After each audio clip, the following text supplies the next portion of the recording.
Baik, dalam masa yang sama cerita ni. Ni cerita PAS lah. Right? Cerita orang PAS. PAS takkan sokong kerajaan persekutuan, tegas naib presiden. Marah. PAS menegaskan pendiriannya menolak sebarang usaha yang dibuat Perdana Menteri untuk mendapat sokongan pembangkang dan meningkatkan majoriti di Dewan Rakyat. Naib Presiden Idris Ahmad berkata PAS dan PN akan terus menjadi payung kepada orang Melayu di Malaysia. Terima kasih kerana mengiktiraf kualiti PAS. Namun PAS tidak akan bersama dengan kerajaan perpaduan yang retak menanti belah ini, katanya. Idris membagikan usaha Anwar untuk menarik sokongan pembangkang serta laporan berkenaan usaha pendamaian yang digerakkan Pertubuhan Islam Antarabangsa. Mungkin ramai yang bingung mengapa Anwar, meskipun dari sudut jumlahnya telah mencapai majoriti 2/3, namun pagi, petang, siang, malam bekerja keras untuk menarik sokongan bersama dalam kerajaan perpaduan, katanya. Pada Selasa lalu, FMT memetik sumber yang mendakwa Presiden PAS menolak usaha perdamaian dengan Anwar yang digerakkan Ikhwan Muslimin 2 bulan setelah Anwar menjadi Perdana Menteri. Menurut sumber itu, wakil pertubuhan itu datang ke Malaysia 2 kali mempertemukan Hadi dan Anwar tetapi tidak berjaya. Mengulas lanjut, Idris dan juga ahli Bukit Gantang mendakwa usaha menarik PAS antara pentadbiran Anwar tiada wow factor yang selalu menyusuli pelantikan Perdana Menteri baru. Apa tidaknya, semua agenda reformasi dan hentam kerajaan waktu menjadi pembangkang dilanggarnya. Mereka buat apa yang mereka hentam lunyai kerajaan sebelum ini, sekarang sudah terang lagi bersuluh, katanya. Baik, saya nak ulas bab ni. Memang pada peringkat awal dahulu ada wakil Ikhwan Muslimin. Siapa tak tahu Ikhwan Muslimin, dia adalah satu gerakan Islam yang datang berjumpa dengan Hadi Awang dan datang berjumpa dengan Datuk Seri Anwar Ibrahim.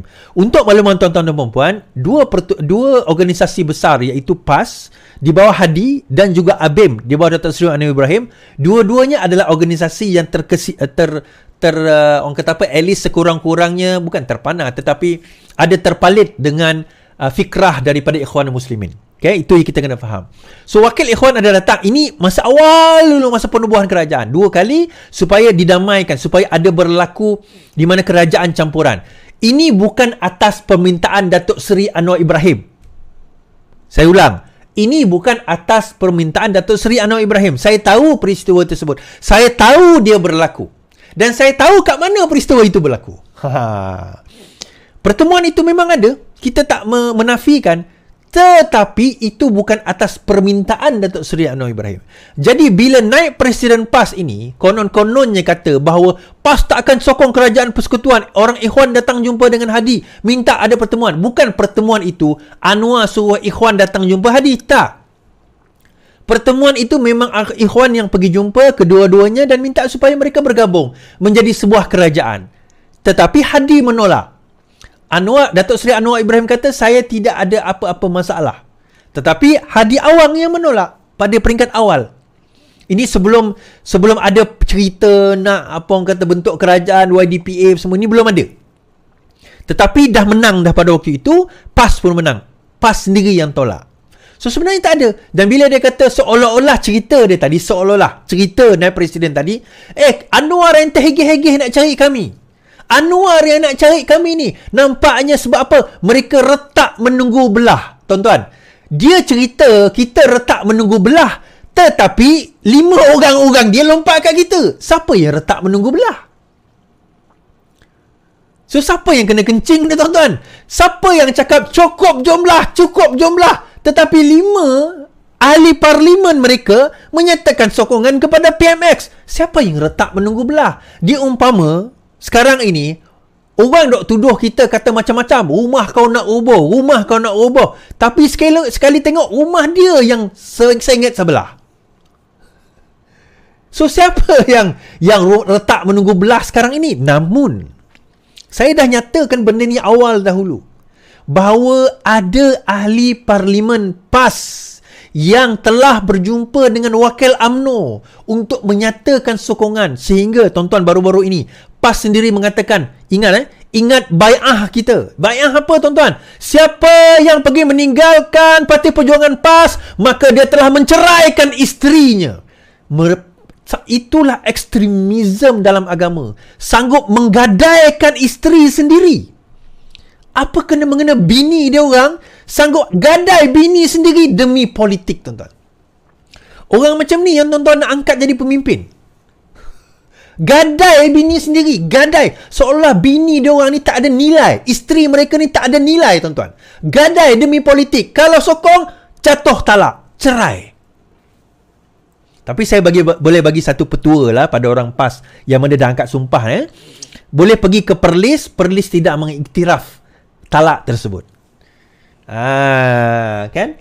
Perlis tidak mengiktiraf talak tersebut. Kan? Cerai, talak, taklik. Perlis tidak iktiraf cerai disebabkan oleh politik, itu Perlis tak iktiraf. So, ada cara. Jadi saya nasihatkan kepada yang melompat tu, boleh. Tak cerai, tak jatuh cerai. Tak jatuh talak, jangan risau. Sebab apa? Sebab objektif mereka nak jatuh talak itu bukan sebab kerana kebatilan. Tapi saya nak bagi tahu, saya dah ceritakan sebelum ini. Pertemuan asal dia sebenarnya di antara pemimpin Bersatu dan juga pemimpin PAS, bukan pemimpin, ahli parlimen PAS yang berjumpa dengan wakil UMNO untuk menyatakan sokongan kepada kerajaan. Cuma mereka tak boleh lompat, tetapi mereka boleh menyatakan sokongan. Bersatu tak ada isu.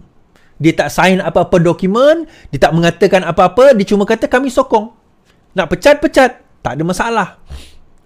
Tetapi PAS sekarang ini beberapa ahli mereka, sekurang-kurangnya seorang yang saya tahu by name, tak berani dia, saya tahu by name, tapi tak berani. Kerana ada sumpah laknat tersebut. Bukan sumpah, tapi apa orang kata, cerai. Akan jatuh talak jatuh kalau sekiranya dia menyatakan sokongan kepada selain daripada PAS. Ini permainan geng-geng PAS ni, tuan-tuan. Bukan jalan-jalan. Bini ditawarkan je. Ui, teruk. Sekurang-kurangnya kami ni letak 10 juta. Kan? Sekurang-kurangnya kami letak 10 juta. Kita tak main peribadi-peribadi ni. Kita tak nak letak hal peribadi itu sebagai taruhan kita dalam politik. Itu bukan permainan kita. Baik. Habis. Menarik yang baru ni, tuan-tuan. Tolong share, tuan-tuan. 60 share. Tolong tap-tap lah. Perwakilan Amanah Johor tuntut kerusi Dun Puteri Wangsa agar kekal menjadi milik Amanah. Amanah digesa menuntut kembali kerusi Dun Puteri Wangsa milik parti itu yang diserahkan kepada Parti Muda pada Johor 12 Mac 2022. Kesalahan tersebut dibuatkan perwakilan Amanah Negeri Johor Muhammad Zuhan Zain yang mahu pimpinan mempertimbangkan semula kerusi tersebut yang kini disandang pemangku Presiden Muda Amira Aisyah. Amanah Johor menuntut agar Puteri Wangsa yang dipinjamkan kepada Muda sebelum ini dikembalikan, diletakkan sebagai status quo agar tidak dituntut oleh rakan-rakan daripada parti komponen lain. Kita beri kerusi itu atas dasar setia kawan untuk membentuk koalisi dalam perayaan tersebut dan Muda memenangi kerusi tersebut dengan bantuan rakan-rakan daripada PH.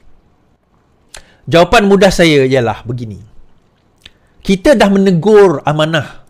Mula-mula memang kita bersengketa dengan kerusi tersebut. Sepatutnya yang bertanding yang kita letakkan dan dah bekerja di situ adalah Puan Napsiah. Puan Napsiah memang orang Puteri Wangsa dan dia dah bekerja kat situ. Okay? Tetapi kemudian bila masuk PRN, berlaku pertikaian. Amanah nak kerusi itu. Sebab kerusi itu katanya sebelum ini PAS menang. Katanya. So, kita kata tak tempat tu, kita PAS dah menang, PAS menang lah. Kita kena negotiate. Bila negotiate, kita nak kerusi itu, Amanah nak kerusi itu. Akhirnya dah lama, last minute, masa nak pertandingan, kita kata tak apalah. Demi setia kawan kita runding, kita bagi Amanah Puteri Wangsa, Napsiah dapat kempas. Kita kata dah bagi Puteri Wangsa ni, boleh menang ni, kita dah buat kerja bertahun-tahun kat sini, boleh menang. Jangan bagi pada Muda. Dia bagi dekat Muda, tuan-tuan. Dia kata tadi atas dasar semangat setia kawan. Apa setia kawannya? Muda pada masa itu langgar kita. The only party yang pada masa itu nakkan Muda Amanah je. PKR tak nak Muda pun. Amanah langgar kerusi PKR.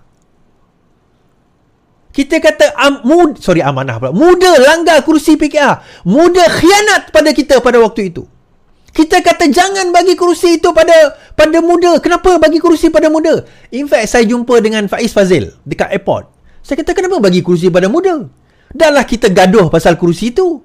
Bila kami bagi pada kamu, you give grade A punya kerusi pada muda dan dia menang. Kita tahu kerusi tu boleh menang. Kamu bagi pada muda. And tiba-tiba sekarang ini, kita kena minta balik kerusi Puteri Wangsa tu. No way, Jose. Of course, ini keputusan Presiden. Saya hanya menyuarakan pandangan saya. Bagi saya, kita dah bagi amanah kerusi tersebut. Kita dah letak amanah mendapat kerusi tersebut. Punyalah dulu saya pertikaikan benda ini sampai saya kena maki dengan orang mana. Saya rasa ni, lepas ni saya kena lagi ni. But I don't care. Kita kata, kita dah bagi kamu kerusi tu. Kamu dah dapat peluang. Kamu yang lepaskan. Kamu yang lepaskan peluang itu. So therefore, kenapa nak bagi lagi? Soalan kita, apa justifikasi nak bagi lagi? Bagi saya tak perlu dah. Itu bukan kerusi amanah lagi. Dan amanah tak boleh kata itu kerusi dia. Dia tak pernah bertanding pun di situ. Dia let go the rights. Dan bila dia sudah let go the rights kepada muda, therefore dia tidak ada hak lagi menuntut kerusi tersebut. Sepatutnya kerusi itu kembali kepada meja rundingan. Sekarang ini tinggal amanah atau DAP. DAP memang takkan dapat. PKR atau DAP. DAP memang takkan dapatnya. Maka PKR layak untuk mendapat kerusi tersebut. For me, it should be given to the rightful owner all along.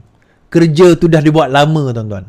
Tapi itulah, kadang-kadang kita ni baik sangat. Saya malas nak sebut reshuffle kabinet ni, tapi baik sangat. Baik tak bertempat. Lepas ni tak payahlah nak baik nak ke tempat tu. Orang PKR nak marah saya, sila. Orang amanah nak marah saya, sila. I'm saying the right thing. Saya berkata yang benar, tuan-tuan. Bukan masalah amanah tak akan menang. Boleh menang. Tetapi kita dah bagi sebelum ini. Gaduh kita pada masa tu, ingat tak? Jangan buat-buat lupa. Kita gaduh masa tu demi kerusi Putriwangsa. Bila kamu dah dapat, kamu serah pada muda yang memang pada ketika itu khianat pada kita, tuan-tuan. Punyalah kita orang tepuk dahi. Demam. Tapi tak apalah. Okay, habis.